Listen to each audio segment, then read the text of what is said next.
এই বাংলাদেশের ভেতরে আমাদের একজন কোরআনের পাখি ছিলেন শহীদ আল্লামা দেলোয়ার হোসেন সাইদি। এই জমিনের মধ্য থেকে জালিমেরা বিদায় করে দিলেন। দেখতে দেখতে 2টা বছর পার হয়ে গেলেন।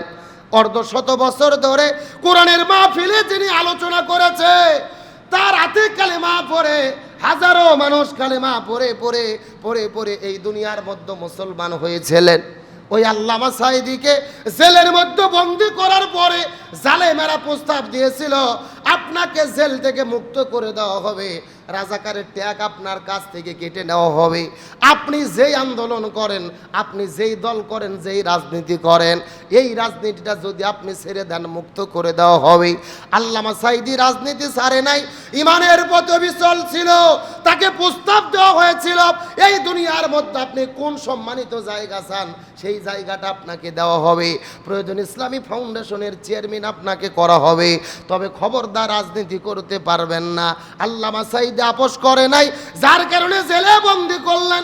জেলের মধ্যে বন্দী থাকা অবস্থায় তার কলিজার টুকরা সন্তান রফিক বিন সাইদি দুনিয়ার মধ্য থেকে বিদায় নিয়ে চলে গেল। জেলে বন্দী থাকা অবস্থায় কোরআনের পাখি তার মাকে দুনিয়ার মধ্য থেকে হারালেন, সন্তান হারালেন, স্ত্রী হারালেন, অন্যায় প্রস্তাব দিলেন, তারপরেও তিনি মেনে নিলেন না। 13 বছর জেলে বন্দী থেকে থেকে ইমানের বলে বলিয়ান হয়ে সর্বশেষ তাকে হত্যা করে দুনিয়ার মধ্য থেকে বিদায় করে দেওয়া হলো। আল্লামা সাইদি প্রমাণ করেছেন তিনি ইমানের ওপর ইস্তিকামাত ছিলেন। ইন্নাল্লাযীনা ক্বালু রাব্বুনাল্লাহ সুম্মা ইসতাকামু ফালা খাউফুন আলাইহিম ওয়ালা হুম ইয়াহজানুন। আল্লাহকে রব বলার পরে যারা তাদের উপর ইস্তিকামাত থাকে, এদের জন্য কোনো ভয় নাই, এদের জন্য কোনো টেনশন নাই। আল্লামা সাইদি প্রমাণ করে দিয়েছে তিনি জালেমের প্রস্তাব মানে নাই, হাসতে হাসতে জীবন দিয়েছে, তারপরে জালেমের কাছে মাথা নত করে না। আল্লাহ তাআলা বলে আমিনু কামা আমানান নাস, ঈমান গ্রহণ করো মানুষেরা যেমন ঈমান গ্রহণ করেছে, ঈমান গ্রহণ করো যেমন সুমাইয়া ঈমান গ্রহণ করেছে।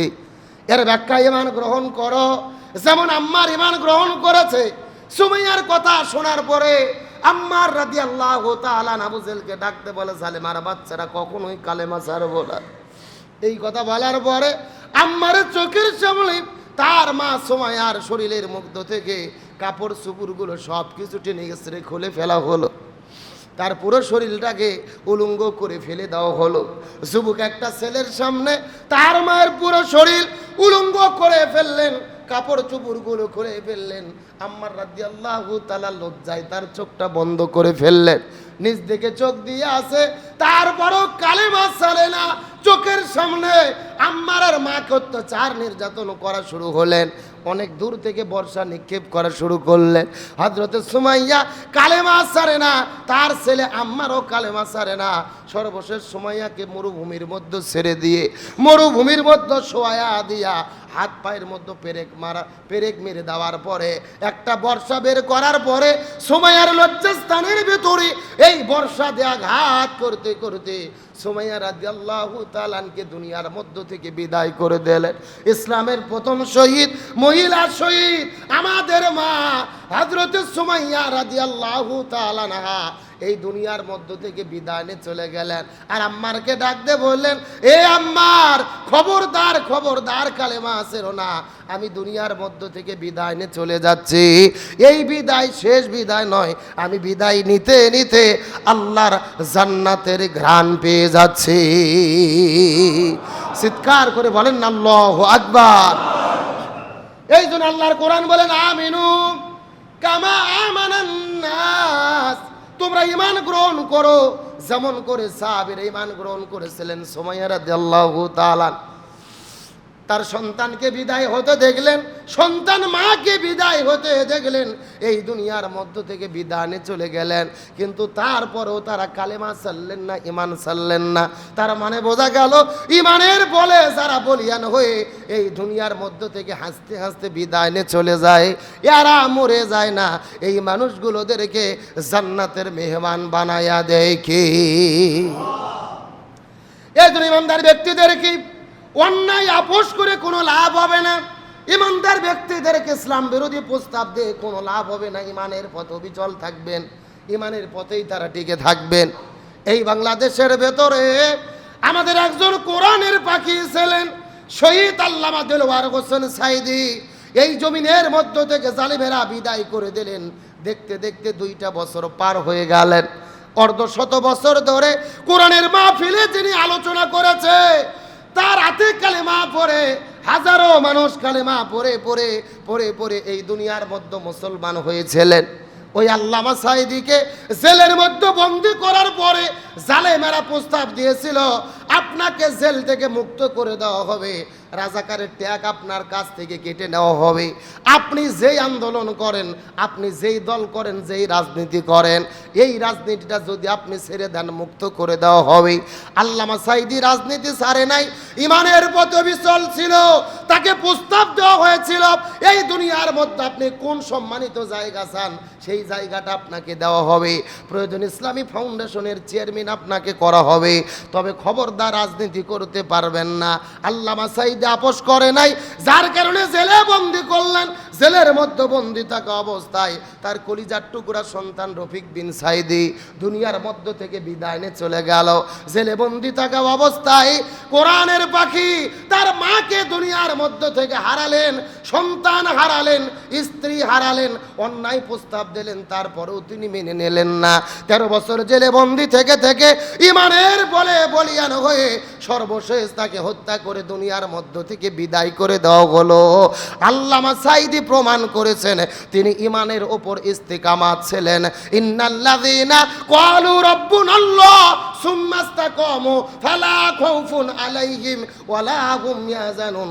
আল্লাহকে রব বলার পরে যারা তাদের উপর ইস্তিকামাত থাকে, এদের জন্য কোনো ভয় নাই, এদের জন্য কোনো টেনশন নাই। আল্লামা সাইদি প্রমাণ করে দিয়েছে তিনি জালেমের প্রস্তাব মানে নাই, হাসতে হাসতে জীবন দিয়েছে, তারপরে জালেমের কাছে মাথা নত করে না। আজকে তিনি দুনিয়ার মধ্য থেকে বিদায় নিয়ে চলে গেছেন, তার সম্মান কিন্তু কমে নাই। আল্লামা সাইদি বিদায় নেওয়ার এই যে গতকালকে 2 বছর পূর্তি হয়ে গেলেন, বাংলাদেশের প্রতিটা গ্রামে গ্রামে, মহল্লায় মহল্লায়, এলাকায় এলাকায়, মসজিদে মসজিদে হাজার হাজার লক্ষ লক্ষ মানুষেরা আল্লামা সাইদির জন্য দোয়া করে, তার জন্য কান্না করে করে দোয়া করেছে। আল্লাহ যেন তাকে জান্নাতের মেহমান বানায়, আল্লাহ যেন জান্নাতের মধ্যে তাকে পাখি করে রাখে। এই দুনিয়া থেকে বিদায় নিয়ে চলে গেছে, তারপরেও দেশের মানুষ কিন্তু তাকে ভোলে নাই। ওই ফেনী চট্টগ্রামের ভেতরে মাহফিলের আয়োজন করেছে, কোনো বক্তা নাই, রাস্তাঘাটে মসজিদের ছাদে ছাদে মাইক লাগায়া লাগায়া আল্লামা সাইদির বক্তব্য বাজানো শুরু করে দিয়েছে। হাজার হাজার মানুষেরা রাস্তায় দাঁড়িয়ে থেকে বসে থেকে আল্লামা সাইদির আলোচনা শুনতেছে। এই সমস্ত ঘটনার দ্বারা প্রমাণ হয় আল্লামা সাইদি মরে নাই, আল্লামা সাইদি কিয়ামত পর্যন্ত মানুষের অন্তরে বেঁচে থাকবে। আল্লামা সাইদিকে বিদায় করতে চেয়েছো, তিনি বিদায় হয় নাই। তার মহব্বত ভালোবাসা মানুষের কলিজায় অন্তরে আছে না নাই? তামাম বাংলাদেশের 64টা জেলায় হাজারো মানুষ তার জন্য দোয়া করলেন, তার কথা স্মরণ করলেন। মসজিদের ছাদে ছাদে, রাস্তাঘাটে, ফেনী, চট্টগ্রাম, নোয়াখালী মাইক লাগায়া লাগায়া হাজার হাজার মানুষেরা আল্লামা সাইদির সেই মধুর কণ্ঠের তাফসিরগুলো শুনছেন, অনেকে কেঁদে দিচ্ছেন, তার জন্য দোয়া করতেছেন। ওই আল্লামা সাইদিকে যারা রাজাকার বলে, এরাই হলেন পিতৃ পরিচয়হীন অবৈধ জারদ সন্তান। হাজার বছরের শ্রেষ্ঠ মুফাসসির আল্লামা দেলোয়ার হোসেন সাইদি, অন্যায়ভাবে তাকে যারা রাজাকার বলে, এরা বৈধ সন্তান হতে পারে না। হাজার বছরের শ্রেষ্ঠ সন্তান আল্লামা সাইদি যা যা বলেছিল আজকে বাংলাদেশে 100% তা কার্যকর হয়ে গেছে। গতকালকে একটা বক্তব্য শুনলাম, আল্লামা সাইদি বলেছিল, তোমরা আমাকে মৌলবাদী, আমাদেরকে মৌলবাদী বলো। মৌলবাদী মানে হলো মূলে, আমরা আছি মূলে আর তোমরা আছো আগায়। মূল থেকে এমন একটা ঝাঁকুনি আমরা দেব, মামু বাড়ি দিল্লি পালাতে বাধ্য হবা। বক্তব্য সত্য হয়েছে কি হয় নাই? আল্লামা সাইদি বলেছেন, আলেমদেরকে ধরে ধরে জেলে বন্দি করো, এমন একটা সময় আসবে তোমরা পালানোর জন্য ইঁদুরের গর্ত খুঁজে পাবে না। আল্লামা সাইদি যে বক্তব্য দিয়েছে সবগুলো বক্তব্য 100% মিলে যাচ্ছে। এই আল্লাহর ওলির বিরুদ্ধে যারা ষড়যন্ত্র করেছে আল্লাহর কাছে এদের বিচার হবে, আর দুনিয়াতেই আল্লাহ তাদেরকে লাঞ্ছিত করেছেন। আজকে মনে বড় কষ্ট লাগে, মনে বড় ব্যথা লাগে। স্বৈরাচার হাসিনা পালিয়ে গেলেন, বেগম খালেদা জিয়া মুক্ত হলো, তারেক জিয়া দেশে ফিরবেন, আমির হামজা আল্লামা মামুনুল হক মুক্ত হলো, কোরআনের পাখি আল্লামা সাইদিকে একটা বার আমরা মুক্ত দেখতে পারলাম না। আল্লামা সাইদি যদি আজকে বেঁচে থাকতো, আমার মনে বলে এই বাংলাদেশের ইতিহাসটাই পাল্টে যেত। আজকে তাকে, তার শূন্যতা আমরা পূরণ করতে পারিনি। আল্লামা সাইদি 1000 বছরের শ্রেষ্ঠ মুফাসসির, অনেক বক্তা বাংলাদেশে বের হয়েছে, অনেক মুফাসসির বের হয়েছে, আল্লামা সাইদির সঙ্গে কোনো তুলনা হয় না। আল্লামা সাইদির তুলনা, তার তুলনা তিনি নিজেই, তার সমপরিমাণ কেউ বাংলাদেশে হতে পারে নাই। আমরা দোয়া করি আল্লাহ তাকে জান্নাতের পাখি হিসেবে কবুল করুক, বলেন আমিন। আল্লামা সাইদির মৃত্যুর পরে যেই জুলুম হয়েছে, এমন জুলুম বাংলাদেশে আর কারো ক্ষেত্রে হয়নি। এত বড় মুফাসসির মরার পরে জানাজা পর্যন্ত করতে দেয়নি, 140 ধারা জারি করেছে, কবর জিয়ারত করতে দেয়নি। এমনকি মসজিদে মসজিদে আল্লামা সাইদির জন্য দোয়া করার কারণে প্রায় 1000-এর উপরে আলেমের, এই জালেমের বাচ্চারা বের করে দিয়েছে মসজিদ থেকে, চাকরি ছাড়া করেছে।